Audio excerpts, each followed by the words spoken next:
Hi friends, my channel Venkatrao Blogs.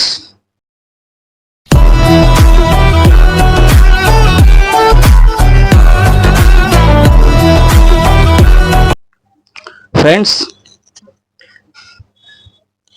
మీలో చాలామంది వరకు వ్యాపారాలు చేస్తున్నారు.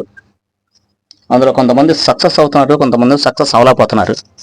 దీనికి కారణం సరిగ్గా అవగాహన లేకపోవటం. అంటే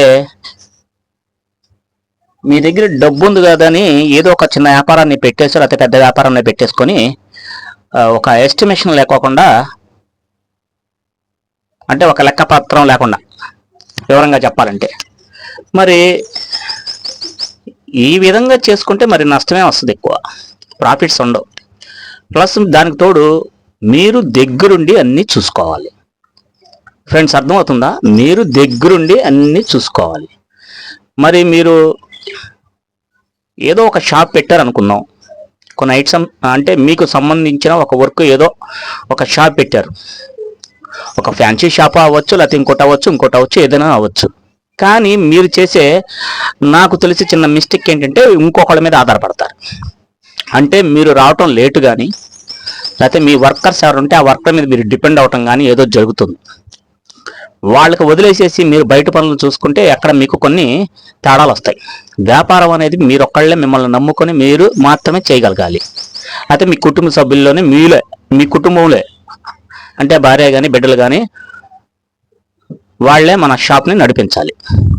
ఒకవేళ మీరు బయటికి వెళ్ళినా ఏదన్నా పని మీద లేకపోతే ఊరు దూర ప్రాంతాలు ఏదైనా వెళ్లాల్సి వస్తే వీళ్ళని నమ్ముకొని, మన కుటుంబ సభ్యులను నమ్ముకొని వ్యాపారాన్ని వాళ్ళకి అప్పగించి మీరు చేయాలి. అంతేగాని మీరు వర్కర్ని నమ్మేసుకొని ఆ వర్కర్కి అప్పు చెప్తే ఆ వర్కర్ చేయొచ్చు, చేయకపోవచ్చు, లేదంటే కొన్ని తేడాలు కూడా రావచ్చు. అలా అందరినీ నమ్మలేం. మీరు వాళ్ళకి వర్క్ అప్ చెప్పేసి మీరు బయటికి వెళ్తే మీ వ్యాపారం చాలా వరకు దెబ్బతింటుంది. అలా ఎవరిని నమ్మొద్దు, నమ్మాల్సిన అవసరం లేదు. మీరు ఒక ఓనర్గా, ఒక షాపుగా ఒక ఓనర్గా మీరు ఉండాలి అనుకుంటే, మీరు దాంట్లో ప్రాఫిట్ కనపడాలి అంటే ఆ ప్రాఫిట్ మీకు వస్తేనే మీ దగ్గర ఉన్న పనులకి మీరు డబ్బులు ఇవ్వగలరు, అంటే జీతాలు ఇవ్వగలరు. మరి ఈ విధంగా చేస్తే షాపు కొంతకాలానికి నష్టంలో నడుస్తుందంటే మీకు అర్థమయ్యే ఉంటుంది. షాపు రెంట్లు కట్టలేరు, కరెంటు బిల్లులు కట్టలేరు, వర్కర్స్ కూడా ఒకళ్ళు సరిగ్గా జీతాలు ఇవ్వకపోతే వెళ్ళిపోతారు. ఈ ప్రాబ్లం అంతా ఎక్కడుందంటే మీలోనే ఉంది.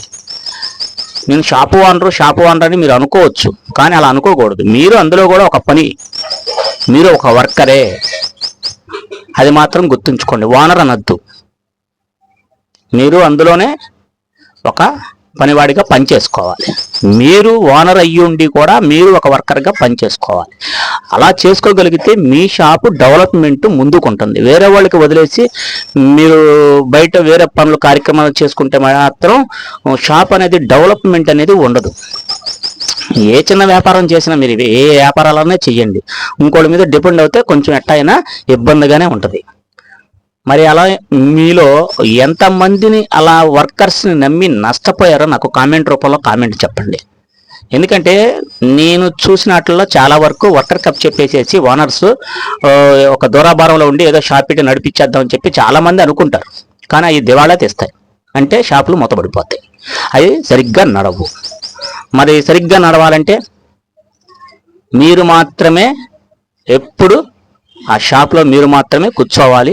వర్కర్స్తో పని చేయించుకోవాలంటే వర్కర్స్తో పని చేయించుకోండి.